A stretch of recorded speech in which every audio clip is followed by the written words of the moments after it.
Seventh class, now move on towards the civics chapter 1, democracy.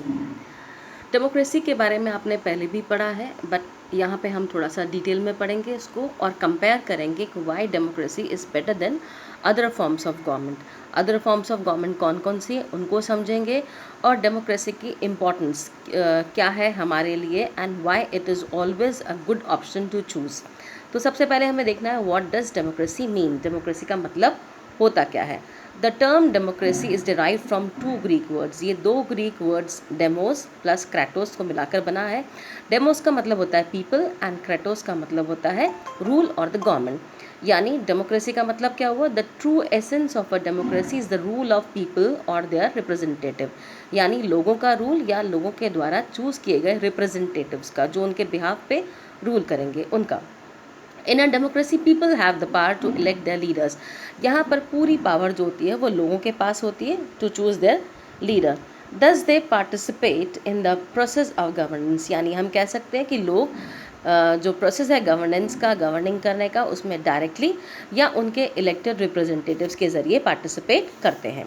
Now the tracing the roots of democracy, कहाँ से ये democracy start हुआ, कैसे ये अस्तित्व में आया। Democracy as we know today is significantly different from its original form. जो डेमोक्रेसी हम आज एंजॉय करते हैं एक्चुअली वो इसकी ओरिजिनल फॉर्म से काफ़ी अलग है। It has evolve through the ages and underwent many changes and transformation.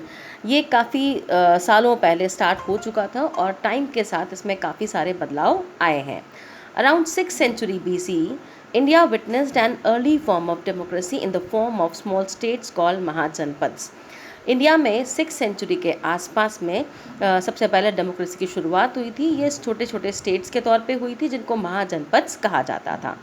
While most of these states were ruled by a king, अब इनमें ज़्यादातर जो राज्य थे वो राजाओं के हाथ में थे। Some states were ruled by representatives of 8 clans, और इसमें से कुछ ऐसे भी थे जो कि 8 मेन क्लान्स हैं उनके रिप्रेजेंटेटिव्स के द्वारा लीड किए जाते थे। These representatives govern the state through various assemblies. ये जो रिप्रेजेंटेटिव्स थे, ये जो उत्तराधिकारी थे, ये अपने असेंबलीज के द्वारा इनको संभालते थे, जैसे gana and sangha. According to ancient sources, Vajji had a republican form of government. अगर हम पुराने सोर्सेज देखें हमारे एंशिएंट सोर्सेज, तो उसके अकॉर्डिंग वज्जी जो कि प्लेस है उसको ही basically republican form of government यहाँ पर थी। वैशाली जो कि मॉडर्न बिहार में वॉज देयर कैपिटल, वाज्जी की कैपिटल थी Vaishali. In the western world ancient Greece witness the first democracy, और अगर हम बाहरी दुनिया में वेस्टर्न वर्ल्ड में देखें तो सबसे पहली डेमोक्रेसी जो थी वो ग्रीस से स्टार्ट हुई थी। ग्रीस में जो एथेंस है वहाँ से स्टार्ट हुई थी। In the Greek city state of Athens, all the adult male population of the city formed a body called the assembly. यहाँ पे एथेंस में जितने भी एडल्ट मेल पॉपुलेशन थी, नॉट फीमेल्स, ओनली मेल्स, ये सब बैठते थे, इनको असेंबली कहा जाता था। ये डिसीजन मेकिंग प्रोसेस में डायरेक्टली पार्टिसिपेट करते थे, यानी कोई रिप्रेजेंटेटिव इन्होंने चूज़ नहीं करा था, ये सब बैठ के डिसाइड करते थे कौन क्या काम करेगा। Actually it was a small population, छोटा एरिया था, तो आराम से ये डायरेक्टली सब कंट्रोल हो जाता था। लेकिन आज पॉपुलेशन काफ़ी बढ़ चुकी है, तो इसलिए अब रिप्रेजेंटेटिव्स के ज़रिए काम किया जाता है। Now following this 3 events shape the destiny of modern democracy. तो इन इवेंट्स को देखते हुए, इन चीज़ों को ध्यान में रखते हुए, कुछ इवेंट्स हैं जो कि आज की डेमोक्रेसी को शेप करते हैं। तो सबसे पहले इसके अंदर आपका है the Britain. In Britain the nobles who assisted the king introduced a document called the Magna carta. Britain के अंदर नोबल्स को, वो नोबल्स जो वो दरबारी जो कि राजा को असिस्ट करते थे, इन्होंने एक डॉक्यूमेंट निकाला जिसको मैग्ना कार्टा कहा जाता है।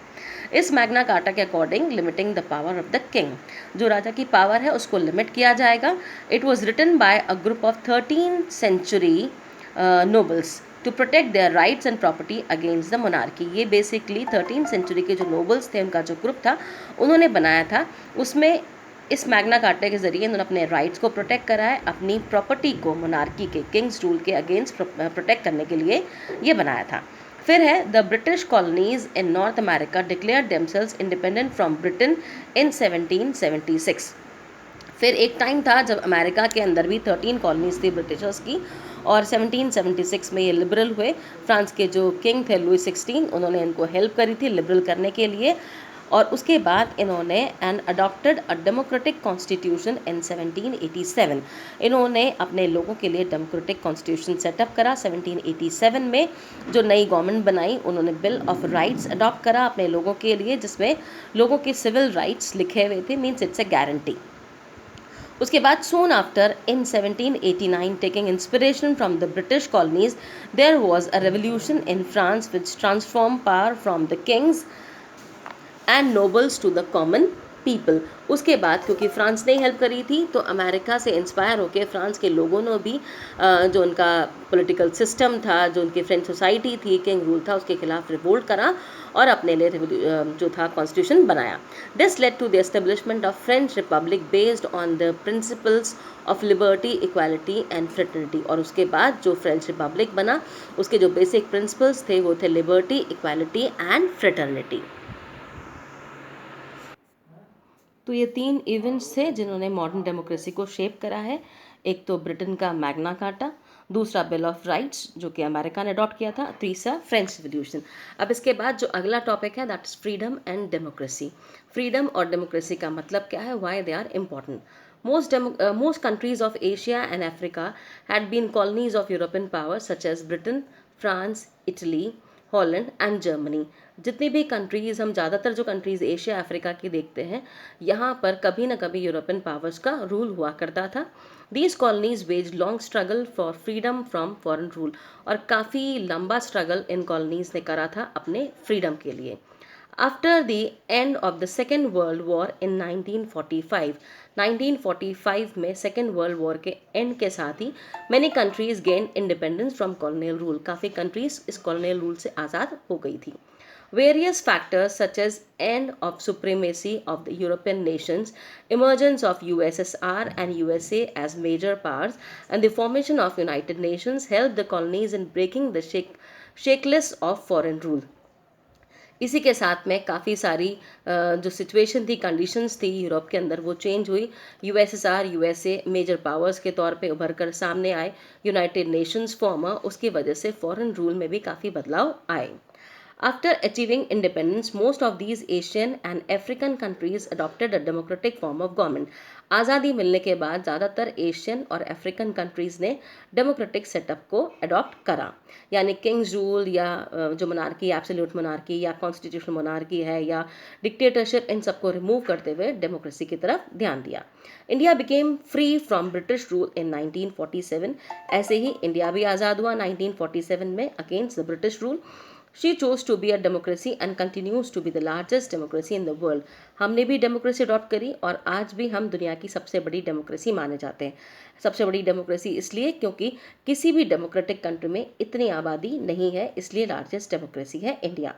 Not all countries, however, have a democratic form of government or could continue with a democratic government for very long after gaining freedom. आज़ादी के बाद बहुत सारी कंट्रीज़ ऐसी थीं जो डेमोक्रेटिक तो बनी लेकिन डेमोक्रेसी को इतने लंबे टाइम तक कंटिन्यू नहीं कर पाई। काफ़ी सारे चेंजेस उनमें आए। In 1991, the Soviet Union disintegrated into 15 republics. जो यूएसएसआर की हम बात कर रहे हैं 1991 में इसमें फ्रेगमेंट्स आए और ये 15 रिपब्लिक्स में डिवाइड हो गया। Many of the communist countries in Eastern Europe became free from Soviet control. काफ़ी सारी कम्युनिस्ट कंट्रीज़ जो थी सोवियत कंट्रोल से फ्री हो चुकी थी और डेमोक्रेसी में कन्वर्ट हो गई थी। India's neighboring countries such as Pakistan, Bangladesh and Myanmar have had a mixed record. और हमारी जो ये नेबरिंग कंट्रीज़ हैं तीनों, इनका मिक्स्ड रिकॉर्ड रहा है, यानी डेमोक्रेसी रही कभी नहीं रही। These countries had adopted democracy after freedom.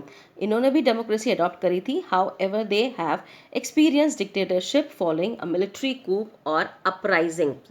लेकिन बीच बीच में कभी इनमें मिलिट्री रूल रहा, कभी डिक्टेटरशिप जैसी condition I.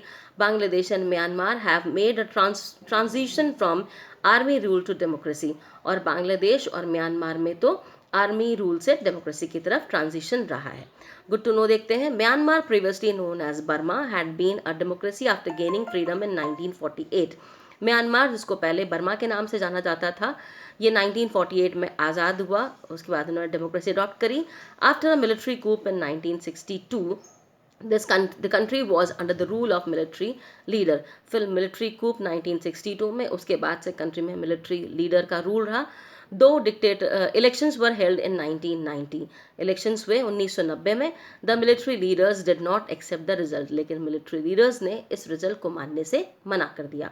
The people of Myanmar led by Aung San Suu की स्ट्रगल टू एस्टेब्लिश डेमोक्रेसी, जो लोग थे म्यांमार के, इनके लीडर थे बेसिकली ओंग सान स्यू की, ये स्ट्रगल करते रहे डेमोक्रेसी के लिए। स्यू की was kept under house arrest in Myanmar for 15 years, 15 साल तक स्यू की को हाउस अरेस्ट करके रखा गया म्यांमार में।